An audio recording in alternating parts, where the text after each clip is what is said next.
자, 이번에는 데이터베이스에 있는 테이블에 데이터를 등록하는 것입니다. 즉 삽입하는 명령어입니다. 데이터를 등록하기 위해서는 새로운 데이터를 등록하기 위해서는 insert라는 문장을 사용해서 데이터를 삽입하게 됩니다. 특히 insert라는 문장은 우리가 데이터를 조작하는 문장이다, 명령어다라고 해서 데이터 조작 명령어다, 즉 DML이다, 데이터 매니플레이션 랭귀지다 해서 DML이라고 일컬어서 부르기도 합니다. 이 DML에 해당하는 명령어는 insert도 있지만 데이터를 갱신하는, 수정하는 update라는 문장도 있고요. 그 다음에 데이터를 지우는 delete라는 문장도 DML에 속하게 되겠습니다. 자, 그러면 insert 문장을 어떻게 사용할 수 있냐? 자, 보시는 것처럼 insert into라는 문장을 사용을 합니다. 그래서 insert into 하면 데이터를 into 테이블명, 어떤 테이블에 데이터를 집어넣겠다, 입력하겠다라는 뜻이 되겠죠. 그 다음에 오는 게 values라는 겁니다. values. 즉 나는 이 테이블에 등록할 데이터 값이 이러이러한 값이다 라고 등록을 하는 것이죠. 쉽죠? 자, 이때 우리가 이 테이블에는 여러 개의 컬럼들이 존재를 할 겁니다. 그렇죠? 근데 어떤 컬럼에 데이터를 입력하겠다라는 것을 명시하지 않았죠. 이럴 때는 테이블의 전체 컬럼에 대해서 인서트를 하겠다라는 뜻이 됩니다. 그럴 때는 이 컬럼명의 목록을 나열하지 않고 생략할 수 있습니다. 그러면 어떻게 돼야 될까요? values에 있는 이 등록할 데이터 값들이 등록할 데이터 값 1, 등록할 데이터 값 2 계속해서 나열이 되겠죠. 이 나열되는 순서와 테이블이 가지고 있는 컬럼의 순서는 동일해야 됩니다. 그렇죠? 동일하지 않으면 에러가 나게 됩니다. 그렇죠? 예, 동일해야 된다는 것이죠. 동일하다는 것은 테이블이 가지고 있는 컬럼, 각각의 컬럼들의 데이터 타입과 길이가 values에 나열하는 이 데이터 값하고 매치가 되어야 된다는 것이죠.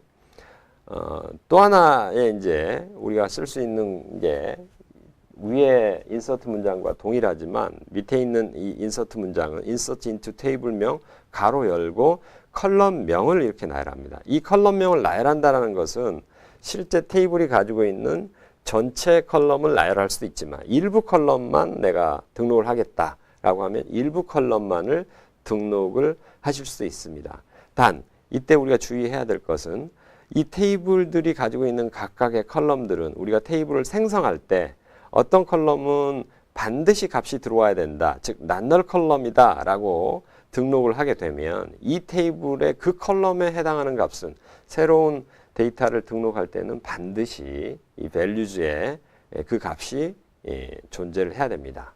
그렇지 않으면 해당하는 데이터를 그 해당하는 테이블에 등록할 수가 없는 에러가 나오게 되겠죠. 자, 두 가지입니다. 그래서 테이블명 다음에 컬럼명을 나열을 하는 경우와 테이블명 다음에 컬럼명을 나열하지 않는 경우 두 가지를 다 사용할 수가 있는 것이죠. 자, 예를 보겠습니다. insert into 고객정보, 그 다음에 가로 열고 지금 보시는 것처럼 컬럼명을 나열을 했죠. 컬럼명을 나열을 했습니다. 이 컬럼명을 나열을 할 때는 실제 이 컬럼명이 나열되는 순서는 실제 테이블의 컬럼들이 정의되어 있는 순서와는 상관이 없습니다. 실제로 이렇게 나열을 해버리면. 하지만 지금처럼 컬럼명을 나열을 하지 않을 때는 이 values에 있는 이 값들의 순서와 컬럼들의 테이블의 컬럼이 정의된 그 순서가 동일해야 되는 것이죠. 그렇죠? 하지만 지금처럼 컬럼명을 이렇게 나열을 했을 때는 values는 여기에서 나열된 순서대로 values의 값들을 나열을 해야 됩니다. 지금 고객번호가 첫 번째 나열이 됐기 때문에 values에 있는 첫 번째 값은 고객번호와 매칭이 돼서 입력이 된다는 것이죠. 자, 이런 식의 이제 규칙을 여러분들이 이해를 하고 계시면 테이블의 데이터를 인서트를 할 때 이렇게 인서트를 하실 수가 있게 되겠습니다. 지금 보시는 것처럼 김사부라는 고객번호 20001 고객명이 김사부, 전화번호를 제주도에 사시는 이런 분들의 이분의 데이터가 맨 끝에 이렇게 데이터가 인서트 되는 것을 보실 수 있겠습니다. 자, 예문을 보겠습니다. ENC 언더바 EMP, 즉 돌담병원의 사원 정보에 대한 테이블 구조입니다. 8개 컬럼으로 사원 번호부터 주소까지 이루어져 있고요. 전체 데이터가 이렇게 구성이 되어 있습니다. 여기에 신규 사원이 입사를 하게 되면 데이터를 삽입을 해야 되겠죠. 자, 신규 사원의 정보입니다. 사원 번호는 111이고 이름은 도봉순이고요. 주소는 서울이 되겠습니다. 이 데이터를 인서트를 하려고 하면 자, 지금과 같이 insert into enc underbar emp 그 다음에 인서트 할 컬럼명을 나열을 하시고요. 이 컬럼명의 순서와 실제 밑에 있는 값의 순서를 동일하게 자, 사원 번호는 111이고요. 부서 번호는 200번 그 다음에 이름은 도봉순 이런 식의 데이터를 인서트를 하게 되면 실제로 값이 인서트가 되겠죠. 네. 반면에 지금과 같이 이렇게 컬럼명을 나열을 한 것도 나열을 할 수도 있지만 실제로 컬럼명을 지금처럼 이렇게 나열을 하지 않는 EMP 다음에 컬럼명을 나열하지 않았습니다. 그 다음에 values 다음에 이렇게 값을 나열했는데 이 values 다음에 이렇게 나열된 이 순서, 값의 순서와 ENC 언더바 EMP라는 테이블이 가지고 있는 정의된 컬럼의 순서가 동일해야 된다는 것이죠. 동일해야지 이렇게 데이터를 입력을 하실 수가 있다라는 것입니다. 지금 보시는 것처럼 맨 끝에 111에 200번의 부서번호를 가진 도봉순이라는 사람의 데이터가 인서트가 된 것을 여러분들이 보실 수가 있겠습니다.